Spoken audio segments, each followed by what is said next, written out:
support that's been hovering around and been picked up very quickly whenever he's a free agent. Yeah. So again, Trance very strong. We'll see if he's able to get into this as we have entered Champion Select. And you just saw, yes, that was Summoner's Rift in the background. Version in the top left, you can see it is 6.11. Yep, still on that 6.11. And running through the bans right quick, Alawi first banned away from Flaxish. Can't allow you that in Champion Select, man. Flaxish played that, and if you don't get enough practice against it, it's definitely something that can really ruin your day with all the healing that it does. Yeah. The Vladimir as well coming out. So Dream Team just don't want to play against anything that has an annoying amount of sustain. I do have to make a correction, though. It's not Papa Chow on support. It's B-Sin. You can see on your screen that he is the support team. Member for Dream Team, right here. Filling back in. And the next ban is going to be Rise, taken away from Pekin Wolf and Charong. That Ash ban for Massacre and Fizz. Final ban is going to be Aurelia from Flaxish. He's shown us some pretty strong performances in the top lane, so no surprise to see the two targeted bans. Yeah, a lot actually targeted at him. The Alawi as well as the Aurelia. And the Vladimir going towards the Blaze Olive, but that leaves Azir up. That leaves some power picks still up there. Jungle not pinched in this matchup, what we had seen actually taxed a little bit previously like a Rek'Sai. Yeah, and there's the first pick Azir. Yeah. Very strong champion. We haven't seen exactly as you said, the jungle pool hasn't been touched very much, but Acadian is going to first pick in that Rek'Sai.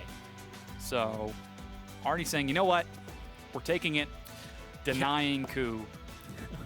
Don't let Ku have it. Yeah. It was banned by Nova last game, so they didn't want Acadian to have that champion, which is definitely a very potent champion right now on 6-11 with the nerfs to the other S tiers like Nidalee and Kindred. So it really got brought up in the tier list. Now the next pick is going to be Braum.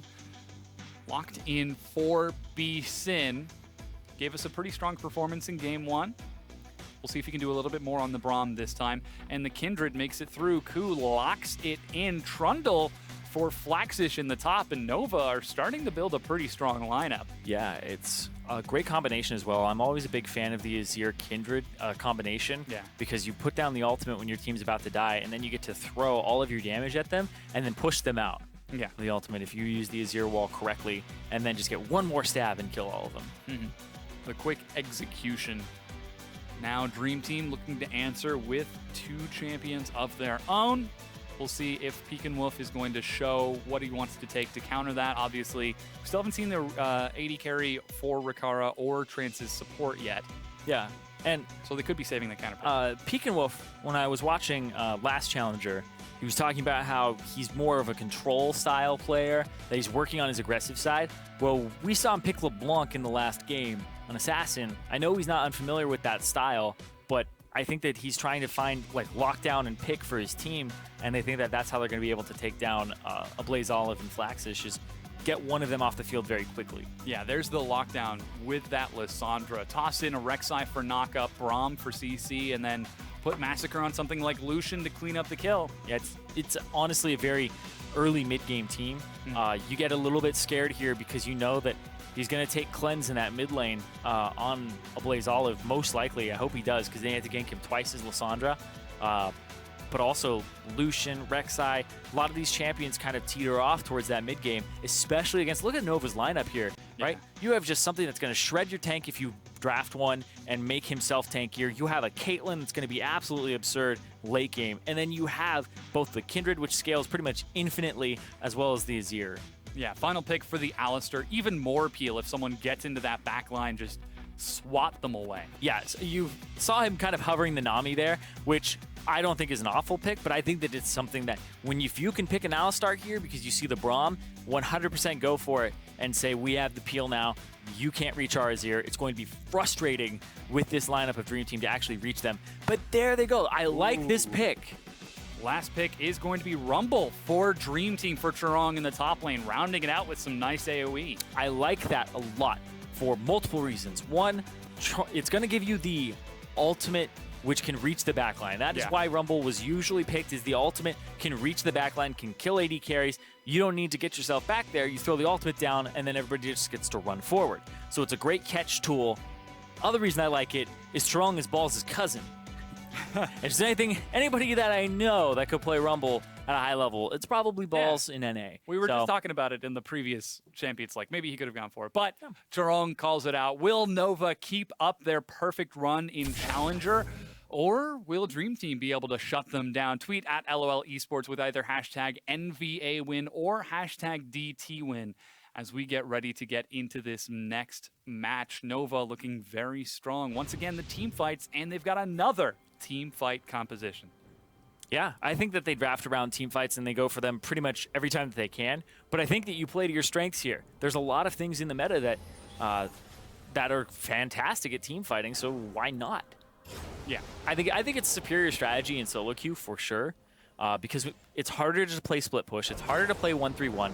It's harder to actually execute appropriately on rotations and picks. Whereas team fight is just ball up. Our champions are better at fighting as 5, and then we win the game. I can't tell you how many times I've seen people be ahead in gold, and then they go for the team fight without a team fight comp. Yeah. And then they go into a team fight comp and lose. Well, this was sort of the question that we were asking with Enix in their game against Cloud9 Challenger. Cloud9 just took a team fight comp. Despite being at a disadvantage, Cloud9 found one good team fight, and with their experience and skill, were able to push back and end the game. So, again, Challenger, this is sort of the place to show that you have what it takes to keep up with these style plays, keep up with these team fight comps. Deep Ward's now going out for both teams to watch out for any sort of lane swap. Peekenwolf in the front, trying to see if he can catch any vision onto anyone. As it looks like Ku is going to be spotted out just barely by that ward. Well, just barely. He did walk right on top of it. Basically pranced over it, Yeah. but yeah, it's funny. I didn't see it at first. I thought it was the one on the left. Like, Yeah. oh, the one right by the lane? No, the one that he's on top of. Yep. Unlucky? Yeah. For the ward, it got trampled on. Ah, crazy. What? Oh, baby. What's going on, Aiden? That's not heal on the Caitlyn. Whoa, hey. Surprise. Yep. So that's going to be really rough for Peekenwolf late game. And it's kind of going to suck on catching both of the heavy damage dealers of Nova. It's a weird adaptation that we almost never see because people usually get QSS. And he's saying, no, I'm just going to go for cleanse. No QSS seen. Oh, Ku is getting very greedy here for that Dire Wolf, but he's going to be able to get out after clearing out two of the smaller ones. And looks like the lane swap was initiated and pulled on by Dream Team. They send their duo to the top side, looking to reenact what happened in game number 1 with those early turret trades. Yeah, back and forth, back and forth. With the turrets, it just kept going, hey, we'll take yours, and then swap it back, and weird lane swaps were happening all throughout the early game of game 1. But this one, I don't think it's going to be that weird. Yeah, looks like the blue buff is now going to go to Ku, so we will be able to standardize that. Acadian actually taking his, not going to gift it to a Blaze Olive as he looks to catch up with his team turret. Ooh, secured with 1 minion left. Should bounce. Yeah, eventually it will. It's pretty close. Flaxish is going to have to be careful with clearing these minions. Yep, but look at the top side. This is going to take a long time. Long time to clear. Yeah, Chirong sort of paying for that invade in the health of this turret. They are going to get it on this wave just barely. And they have to split gold as well, so it doesn't just all go to Chirong. Yeah, not completely optimizing that lane swap. Yeah, it was kind of rushed. I do think that they were at a big disadvantage with the invade onto Ku. They wasted a lot of time that the support could have been hitting away at the turret, hammering away at the turret. Also, we saw the route from Acadian took them a little bit longer to get there. And that the ultimate result, though, of all that is Nova get a little bit more gold onto Flaxish in a lane swap. So he gets solo turret gold. He gets 10 CS up. And he starts to push this wave in right before the AD carry and support show up. So he gets a much better deal out of this because Chirong had to back immediately from the top and didn't get to hold on to that wave for a little bit of EXP. 4.5 minutes in. Lane swap continues. That was just Aiden dropping his notes. Zirene dropping his notes. Dropping everything, man. Yeah. Making a mess over here. And once again, the tier 1 shove begins. Jerome will catch up. Flaxish is a little bit late to catch up with his team because he didn't get to spend any time in lane. You can sort of see that difference again between the 11-1 CS between Flaxish and Jerome. So once again, the AD carries get the priority focus. Cull picked up on both Rikara and Massacre. Acadian, he's waiting for the Raptor camp to spawn. No, he's waiting for a gank. Yeah, might look for a Blaze Olive here. Yeah, if a Blaze Olive uses like a Q or something, I think he'll go like that. Yep, just like that. She's in, flash, cleanse. Acadian has a flash of his own. Oh, the knockup before he can slide away. Whew, right before the shifting sands. Gets both summoners out of Acadian, but that costs 2 summoners as well. No TP to get him back to the mid lane, so you have to want to shove it out as fast as possible. They do see Ku off on the side. Yeah, Ku has got his flash. He's going to catch the minions. There's a proper bounce for Dream Team and Nova this time. Second time's the charm, as that's finally going to be some gold going over to Jerome. But first blood for Dream Team. Once again, showing general strength during the lane phase. But Nova, on the other hand, again, prioritizing those objectives. Yeah, Nova get behind a lot early. They definitely are a team fighting team, and that's okay. When you have a composition like this, you expect to take some losses, not always necessarily in a lane swap, but you expect to get a little bit behind. The Caitlyn lane is really the only one that you would say, okay, that's probably going to dominate early. The Azir lane comes down to how much assistance he gets versus the Lissandra. And then the Trundle Rumble, okay, yeah, Rumble has a little bit of an edge there. But ultimately, I do think that Nova play for late game, so a little bit of gold down doesn't hurt him too much. Yeah, they're going to be content to take their time. And even the Summoner is showing that as well. The double cleanse on a Blaze Olive and Rikara. Yeah. So you obviously have an opinion. Tell me more about it. The thing is I think that it's going to be either a game-winning move or a game-losing move. Oh, okay. Because I think Pekin Wolf now has less targets to go on earlier in the game, because normally you have to get one item, then you end up getting QSS like third item, because you want to get Rune's Hurricane and IE, and then pick up QSS and drop 1,800 gold into that thing. I believe it's 1,800. It's 1,300 or something like that. I know Last Whisper's 1,300 off the top of my head, but yeah. Anyway, it costs a decent amount of money, and it delays your build, but this is not going to interrupt his build, and it's going to allow him to have this from level 1. So usually you'll get it around level 13, 15, stuff like that. Not going to be the case here for Rikara. So it could be game-winning, but it very well could be game-losing in the laning phase. Well, I think that might explain the willingness to go with the lane swap. Avoid the threat of a Braum Lucian stacking up a quick stun and just bursting through your health before you get stunned. Yeah, even though it's a Caitlyn that usually loves most matchups and is a bully with the range, I think that because of the fact that he's taking the entire map into consideration, it's important that they ended up going into the lane swap and being okay with the way that it ended up going, especially since like Pekin Wolf is running TP, so it's double TP versus double cleanse. So not a lot of options here for Pekin Wolf, and it's a little annoying because you feel like your ultimate is less useful and you have to use it on somebody that you really don't want to. You throw it on Trance, he's going to ultimate out. Everybody else has ways to get out of it. You're probably going to use it on Ku every time you can just to try and burst it before his ultimate comes down. Yeah. But you really want to use it to catch the Azir or Caitlyn. It's the mid laner's fallacy. I would love to kill their AD carry. I wish I had 2 ultimates.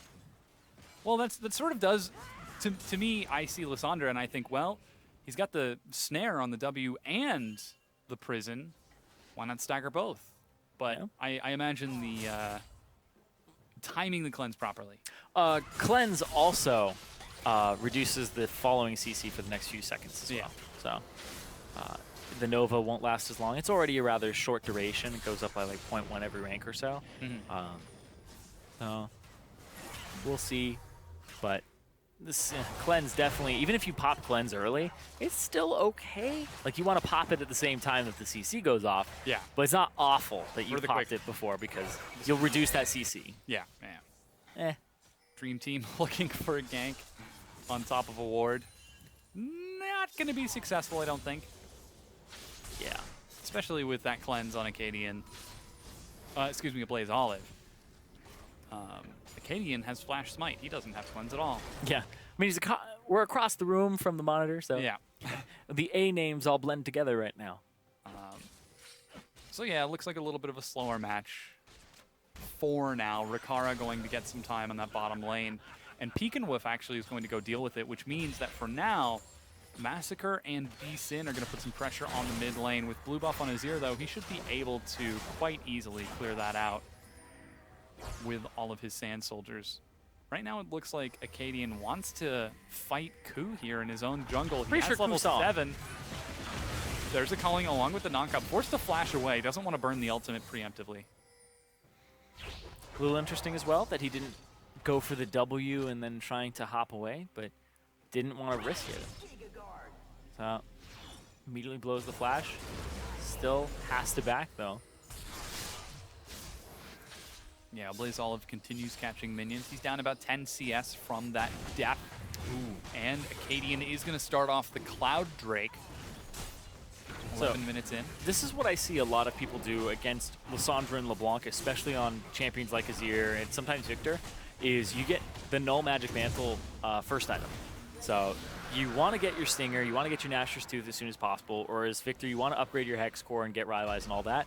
But you get the early Negatron Cloak with another Doran's Ring so that you can't be blown up by the ultimate of Lissandra. And that's really all you have to do. You trust that you're going to scale, and you just look at the Lissandra and say, I just need to be able to survive your burst, not give you early kills, because you give her early kills, she gets to her breakpoints faster to assassinate you again with little effort, and to guarantee that even if she misses like one spell, she's still going to kill you. And then it just wrecks your entire team. So just shutting her down by getting an early Null Magic Mantle and a little more HP behind it is a very intelligent thing to do if you're playing for the mid-late game. Yeah, safer play out of most of Nova, in fact. And you look at a build from Blaze Olive, and what you normally get on like Azir and Victor is you get your first item, whether it's Nashor's Tooth or upgraded Hex Core, you get your Rylai second, and then you go for Abyssal Scepter. So it's a long time that's going to be sitting in his inventory. Yeah, looks like there's a gank onto Flaxish. Teleport is even going to get Peekenwolf in there. He flashes, but there's the crowd control. Subjugate buys him some time with extra resistances, but Peekenwolf will secure that kill with a very aggressive teleport play. Yep, go after the person who doesn't have something that removes it. Yeah. And I was just about to mention, Flaxish is going for a similarly tanky build. Full magic resist, Spectre's Cowl, Merc Treads, because he knows he's a vulnerable target in this match. Now, Nova, they've got 4 members in the mid lane. Oh, wow, Peekenwolf goes in. No, he takes a lot of damage, and there goes the Lamb's Respite. Everyone's crowded on top of it. They're going to jump out of this. Ku is still alive. There's a flash burn. Acadian gets the kill. Teleport from Flaxish. They're finally able to catch up on the B-Sin, and it looks like Chiron will drop a double kill for Blaze Olive. Oh, and that went over to the Azir. A Blaze Olive, that is not the person that you want to pick up those kills for Dream Team. Nova, they're happy with that, but they're going to give up this turret. And that ends up being just Nova getting a lot more off of it. Once again, team fighting. Yeah. That's how Nova wins these games. 13 minutes and 30 seconds in, Nova get their first 2 kills and successfully take that mid-tier 1 turret.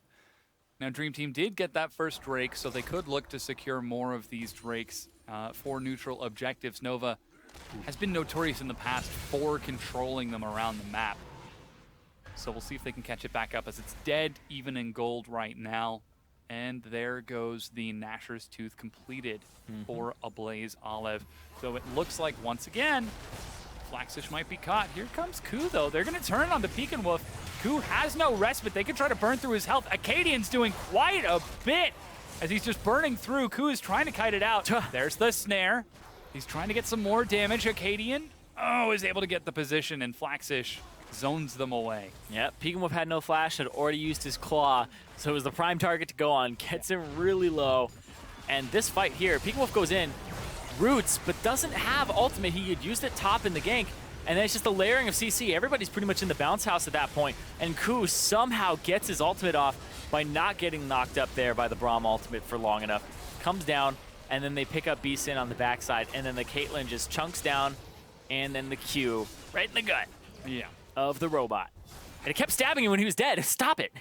It stabbed him like 2 extra times there. He's already dead. But I love the build coming out here from Chirong. The Proto Belt, not only does it have some cooldown reduction on it to get your ultimate off cooldown a little bit more frequently, it's also a fantastic multiplier for when you get more AP. It's another burst ability. It gets you in range as well, and if you overheat, it gets you in range for those auto attacks. Experienced it firsthand. Didn't realize it was going to do that much damage, and that's when you read the tooltip finally of Proto Belt and realize that it does more damage for each rocket that hits you. So if he's already in your face and presses it, it blows you up. Very strong item. A little different from the standard Haunting Guys, Leandri's, Rylai's combo. Yeah, Haunting Guys is a little expensive for what it gives you right now, and people are just not usually upgrading it all the way to Leandri's, so goes for this instead. Yeah, Nova, 5-man in the mid lane, trying to get some quick poke onto the tier 2. Pekin Wolf was looking for a flank by the blue buff area, but decided not to go in. And with that quick poke, that's going to allow Nova to get some very quick vision onto that side of the jungle. Infernal Drake is up in a minute, and Nova would love to have it for their team fights. Yeah, you want it for your team fights. You want to be able to abuse that extra bit of stats. And Cloud Drake already went over to Dream Team, but it's not really one that they need in the fights. And their team is, quite honestly, a team fighting team. It's a pick team with a team fight for Dream Team, whereas on the other side, Nova, they have not only just a 5-man group and really just have a great team fight. It could also be a 4-1 if you have enough agency in the top lane as Flaxish over Chirong. Well, we have seen Flaxish love to group with his team before, taking that Alawi-Vladimir combo from the very first time we saw him in the NACS. Like, now he will never get it again. Woo! That was awesome. Never again. Nope. Yeah, that replay, a lot of tentacles. Oh, yeah. That's why we can't show it again. Very exciting play. Now Infernal Drake's up in 6 seconds. Once again, Nova are grouped up. Acadian trying to sweep out Vision as best he can. Pekin Wolf managed to get into the back lines. Ku, oh no, he wants to ward. Oh, he sees Lysandra, okay. Yep, get that red outline. Whew, not going to be caught. Unfortunately, he's only going to be able to sweep 1 ward. Might be able to get the second one. Enough attack speed. 2 wards. Went for the attack speed boots. Swifty's kind of out right now. You can get them on Kindred, but it's only 10 more movement speed. So it's like not even what Alacrity gave you before as a boot enchant. And you sacrifice the extra attack speed, which got buffed in 6.11. Yeah, Trance, he doesn't want to be there, I don't think. Bull in the bullpen, he's locked down until Dream Team open the gates. He actually drops the ultimate flash from Chirong, dodges the knockup. But that's the unbreakable will used by Trance. A little strange that he popped it when he did.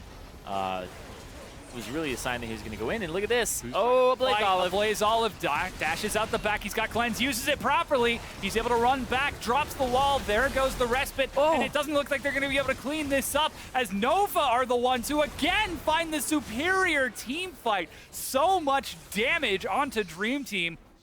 And that combo is just so good. The Kindred save, Ku able to get there in time and save a Blaze Olive. And that gave them enough time to turn around and get the damage. And that's why that combo is so potent. You shove them out of the ultimate.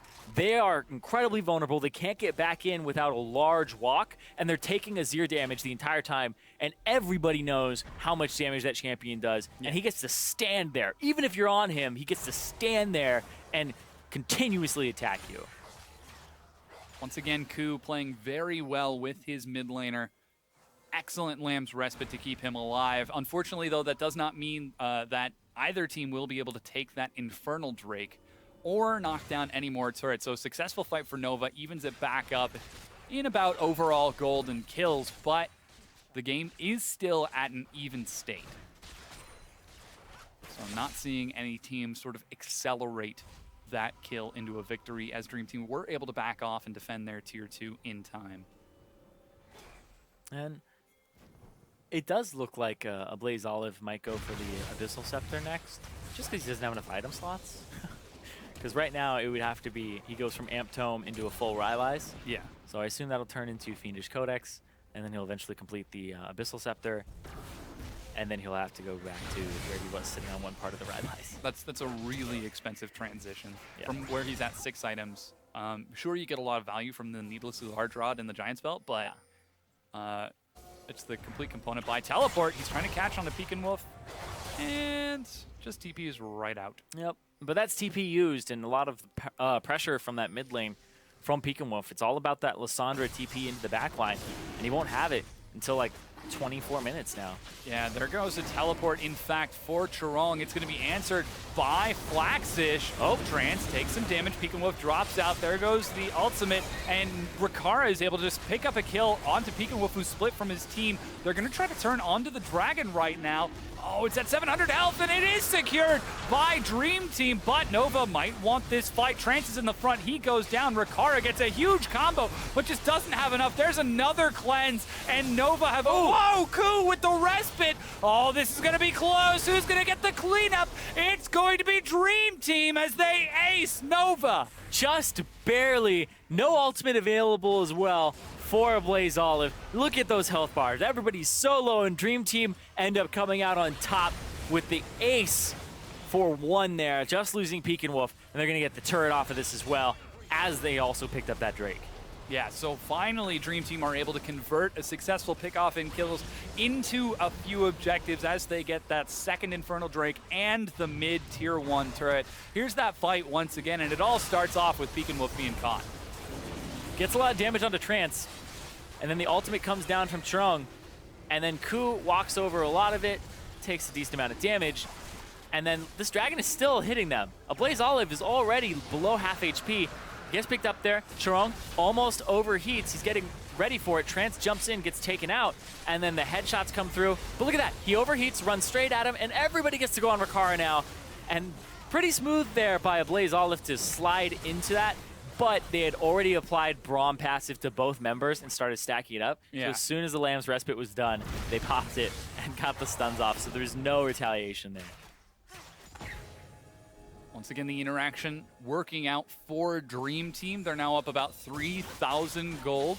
There is the Haunting Guys completed for Chorong, along with a Seekers, and Zanya's has been finished for Pekin Wolf. So next team fight, he should be in a pretty comfortable position as Flaxish once again split pushing on the opposite side of the map.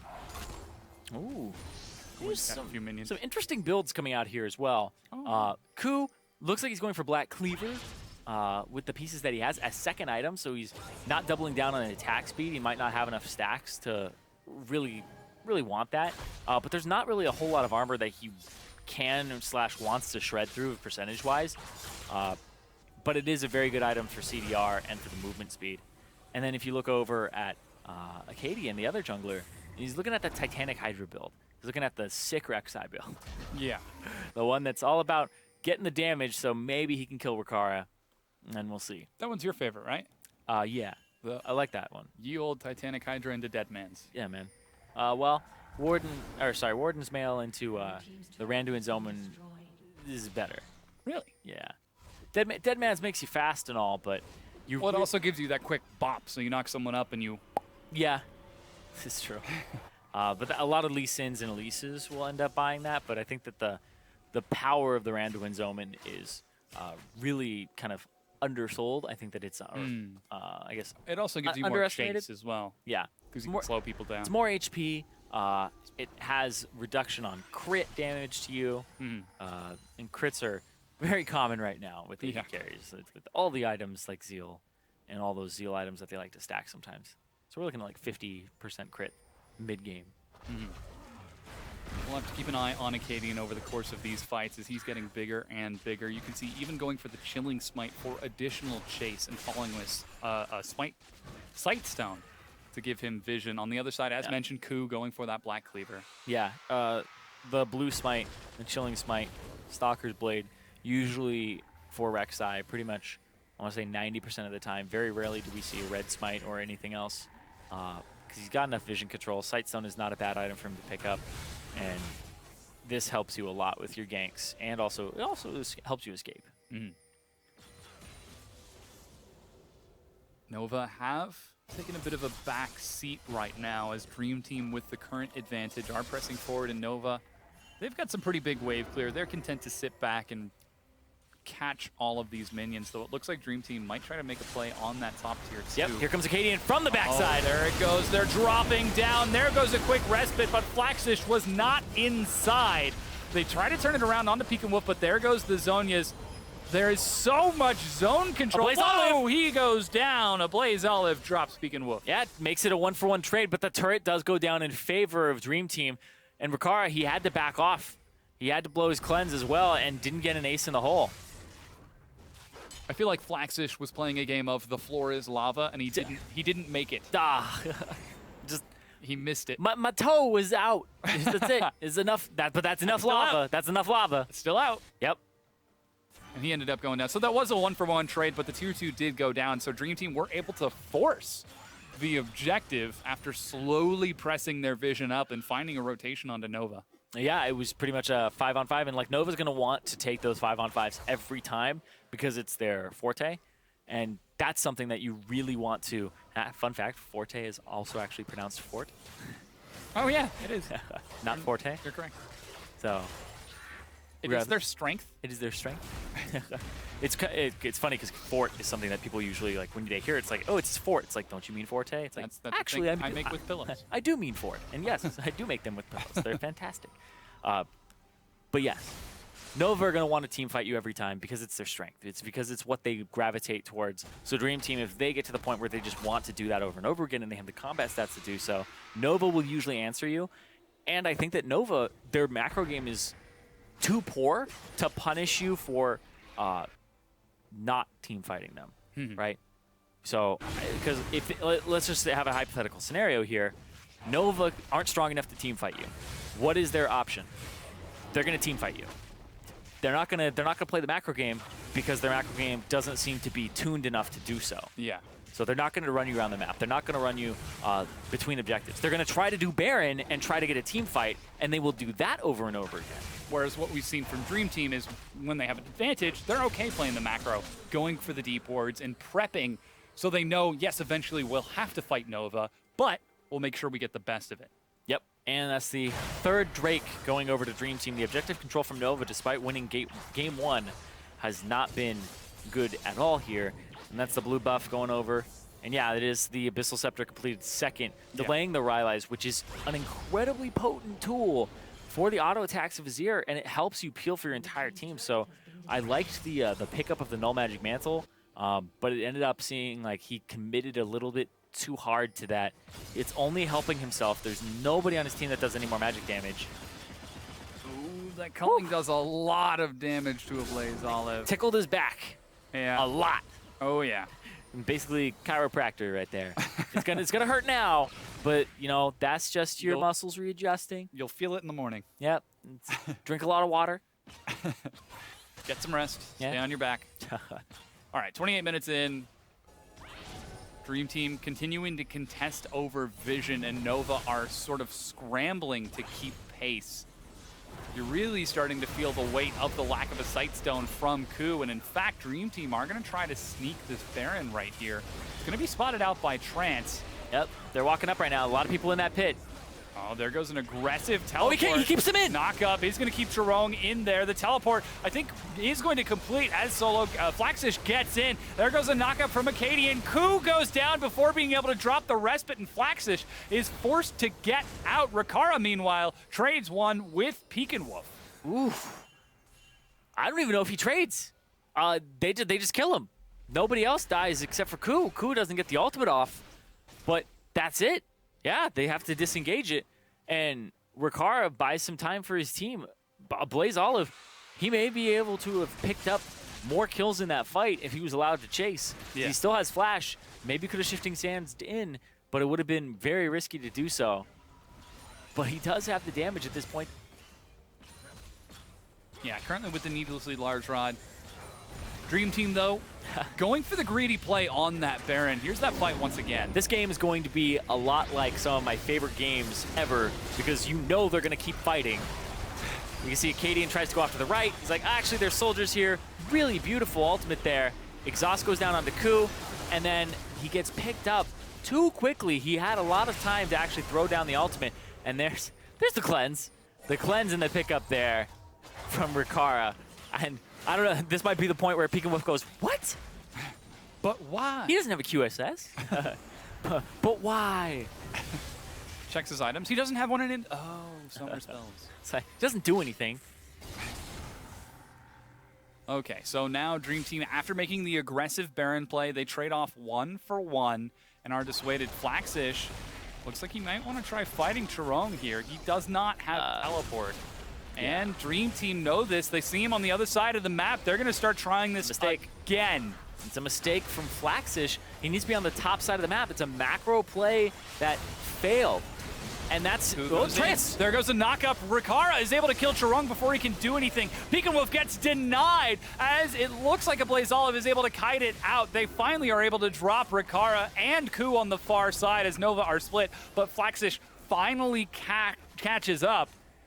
And seems like they might try to regroup and push through this once again. It's 2 for 1. You can't hang around here too long, though. Pekin Wolf has an inside track, and he can get in. Oh, there's a dot from a Blaze Olive. He's able to get the kill with some help from Trance. Acadian tries to chase forward. Whoa, a huge slide from Massacre. Drops a Blaze Olive. And despite the turret going down, it is not enough. And Dream Team pick up 4 kills. And that's going to be the team fight once again going in favor of Dream Team. Massacre slides forward at the end and gets an unexpected piercing light off onto a Blaze Olive, and then it just picks him up from there. And that might be Baron going over to Dream Team. They have the tankiness to do so.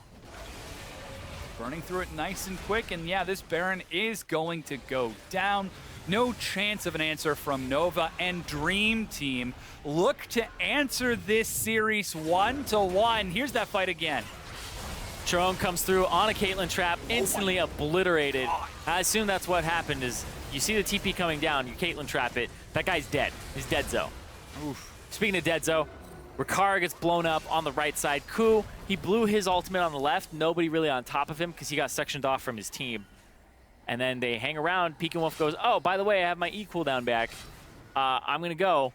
B-Sin steps on every trap on the way there. B-Sin's like trying to clear these traps out. He's like, he got ultimate too. B-Sin should not have been stepping on those traps. But yeah, Massacre slides forward, uses the flash, gets himself in range, and picks up a Blaze Olive at the end. But yeah, I'm stepping on the traps. I'm just clearing it for later, guys. It's like, we are fighting, and you have ultimate. Get over right here. now.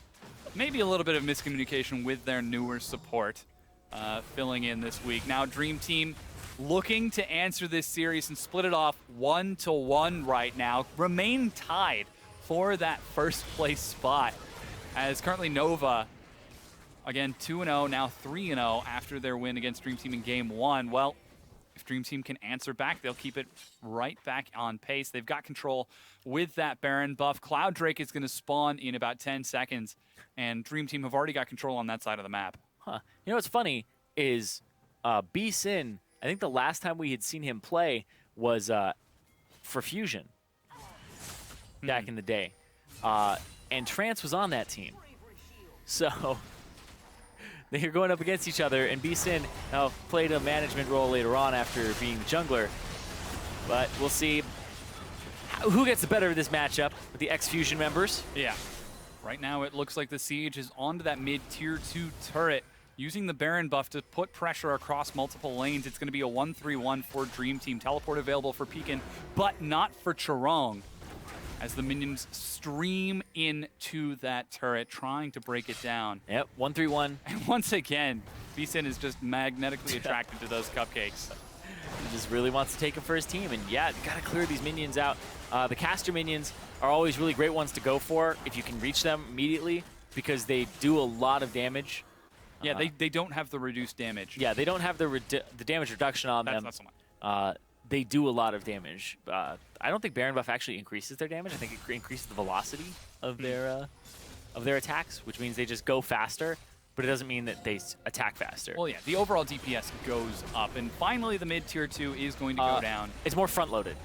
Yeah. Basically, they fly faster. They just don't have faster attack speed. So it's like, imagine like when a NVA got an attack speed or a missile speed increase on the auto attack. She didn't increase in her attack speed, but it's just a smoother, faster flying one. So they definitely can all focus one down much faster, and it's more front-loaded and acquire new targets. Yeah, yet another Dragon is going to go over to Dream Team, their 4th. And they've still got the Baron buff for about 5 to 10 seconds, so they're not going to be able to make too much out of that outside of an empowered recall. But right now, Dream Team are in control of the game. 7,000 gold.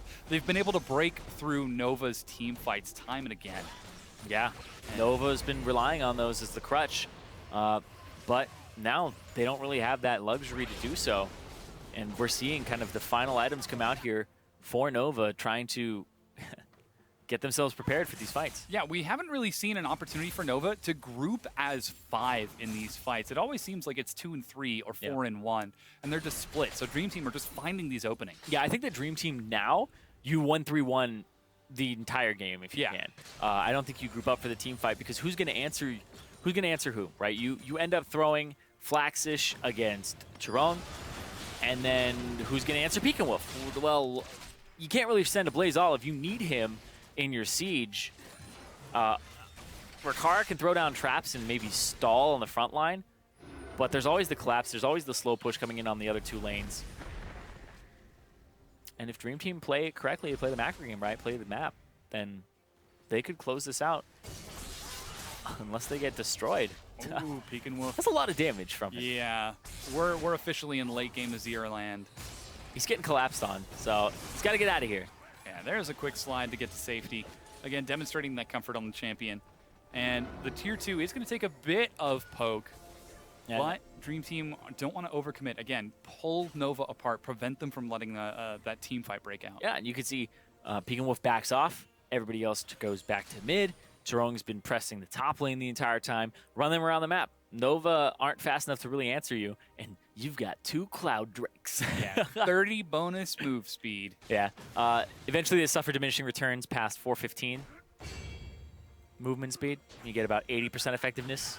And then I believe when it hits 480 movement speed, you have about 50% effectiveness from all bonus movement speed.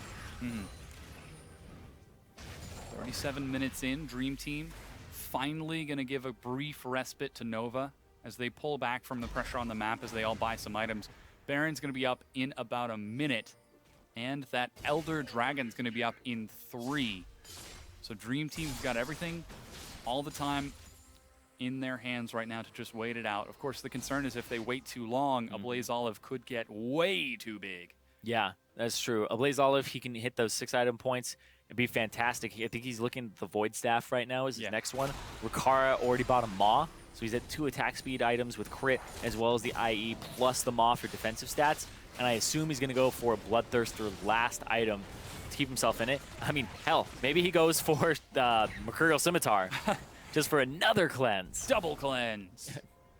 Get himself around a little bit faster. You're never going to catch me. Okay, so Dream Team currently setting up vision around the Baron. Seems like that's their next priority. Coup is waiting in the bush. Acadian is going to be called. Oh my god, the heal! He's going to be able to get out. Coup did chase. He's stunned inside of his own respite.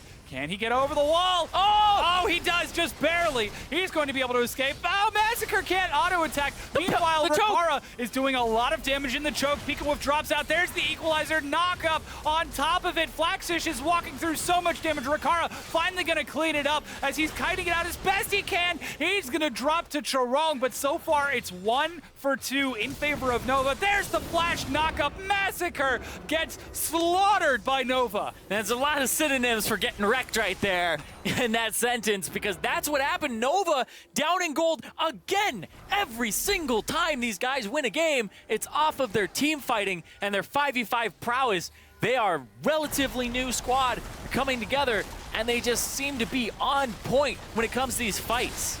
Yeah, now they take down the tier 2. It's 20 seconds for Peek and Wolf, 30 for Massacre. They are going to look to break this inhibitor right now and not even focus on that Baron. Instead, just focused on getting this objective right here and right now.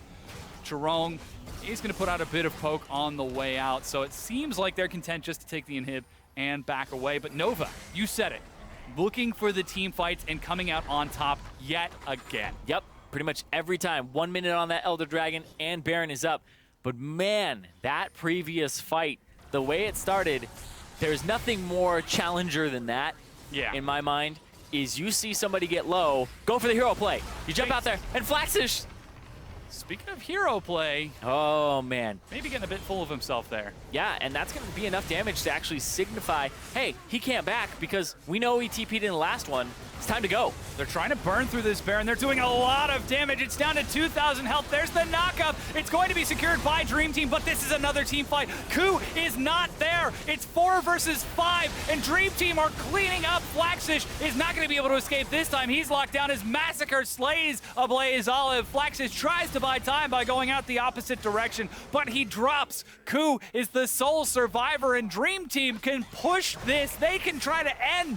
Yeah, they have minion waves, though, but they're pushed way far back. Ku is killing that one. He's keeping that one for himself. The mid wave is actually pushed all the way up because they have... Oh, gotta watch out. It's a support and a top laner. Yeah, he's doing a lot of damage. Forced to drop the respite to buy some more time. Oh! To the left. Tries the 1v2, but he doesn't have it in him. Acadian takes a lot of damage here. They could try to burn through 20 seconds for Ablaze. Olive comes back up. Trance is going to be back up in time, but he's 1 versus the world right now as Dream Team look to split this series. He gets a good knockup, but the Earth Drake is doing so much. Nexus Turret 1 goes down along with Trance. Nexus Turret 2 falls, and Dream Team even up the series and tie things up with Nova.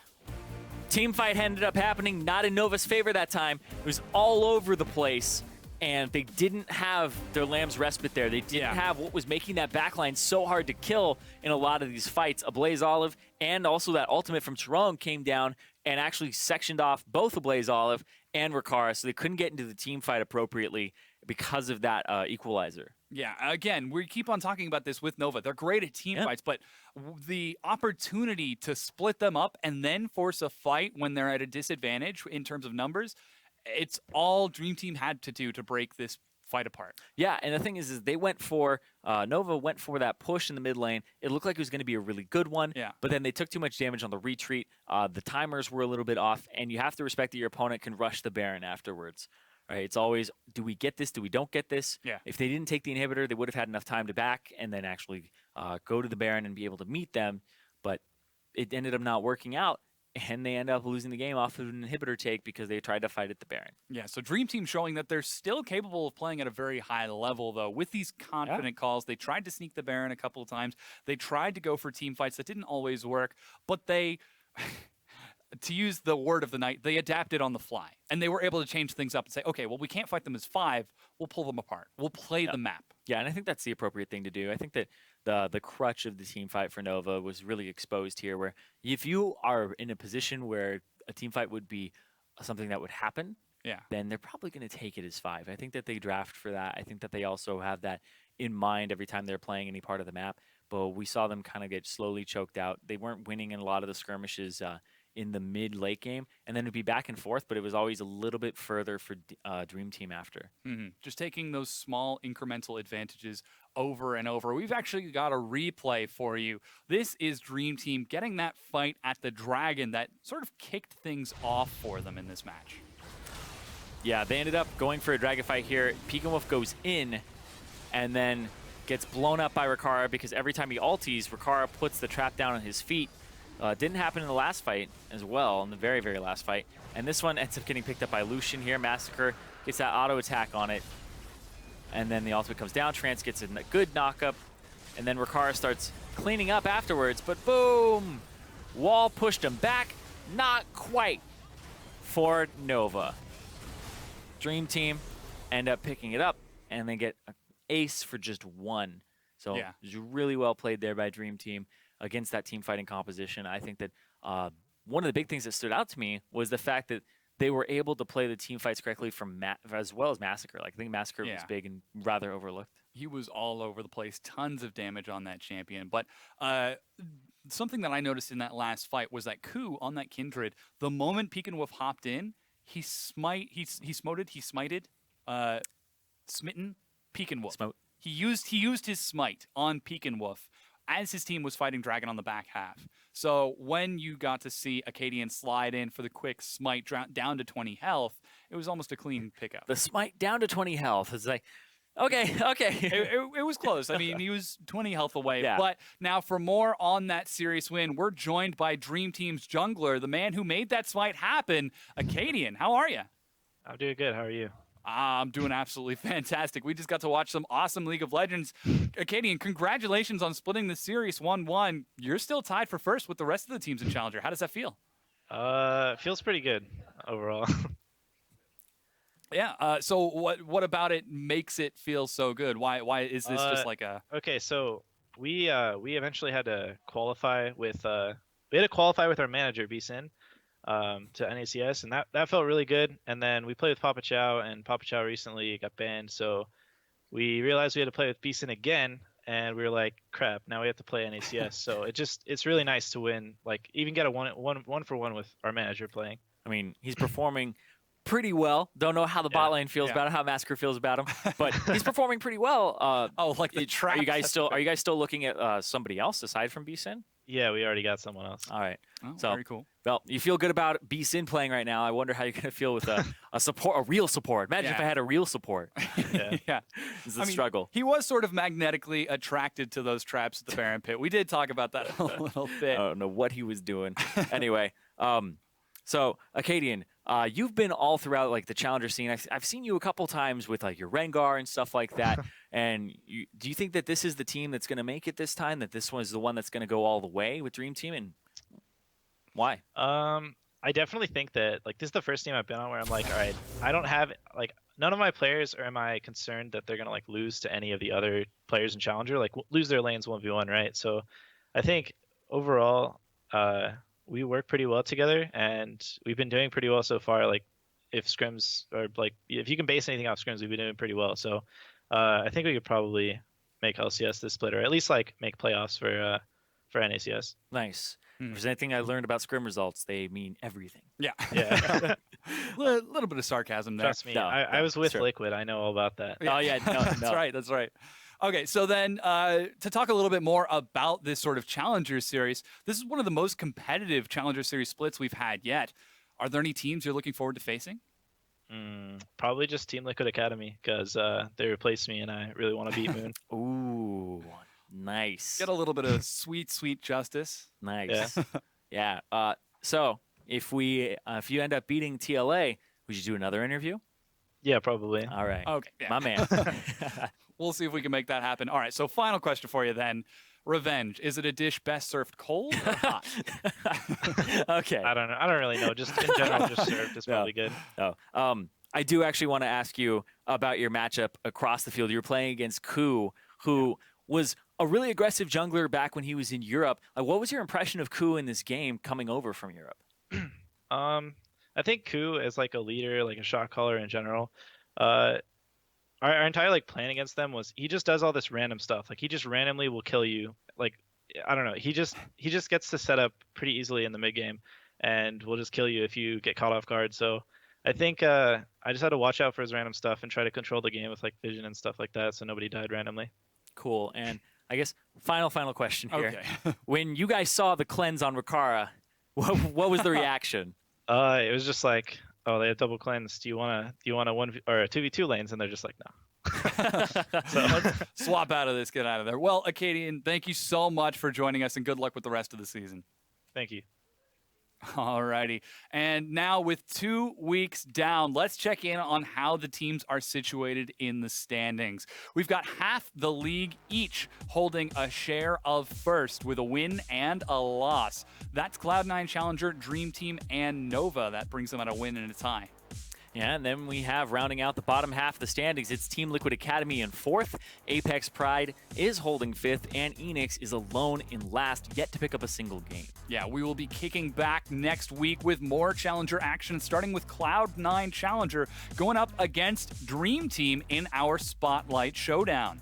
Yeah, and after that, we'll pick up Game 2 between Nova and Team Liquid Academy, and we'll conclude the day with Apex Pride challenging Enix. Yeah, then starting tomorrow, you can catch Week 3 of the European LCS, starting with Roccat versus Origin. And a little later in the day, make sure you tune in for a battle for first place between G2 Esports and H2K. That hits your stream 8 a.m. Pacific time, 5 p.m. for everyone watching in the Central European time zone. And thank you for the riders for not making me say S04's name. Well, on behalf of myself, Zirene, the most optimal of Toms, and our whole production broadcast crew, thank you for watching, and good night. I got all the jewels. Look at my shoes, man. I'm sharp. And there goes the Lamb's Respite. Everyone's crowded on top of it. They're going to jump out of this. Coup is still alive. There's a flash burn. Acadian gets the kill. Teleport from Flaxish. They're finally able to catch up on the B-Sin. And it looks like Jerome will drop a double kill. Kara gets a huge combo, but just doesn't have enough. There's another cleanse. And Nova have... Oh, Coup with the Respite. Oh, this is going to be close. Who's going to get the cleanup? It's going to be Dream Team. Flaxish is walking through so much damage. Rikara finally going to clean it up as he's kiting it out as best he can, but so far it's 1 for 2 in favor of Nova. There's the flash knockup massacre. Dream Team even up the series and tie things up with Nova.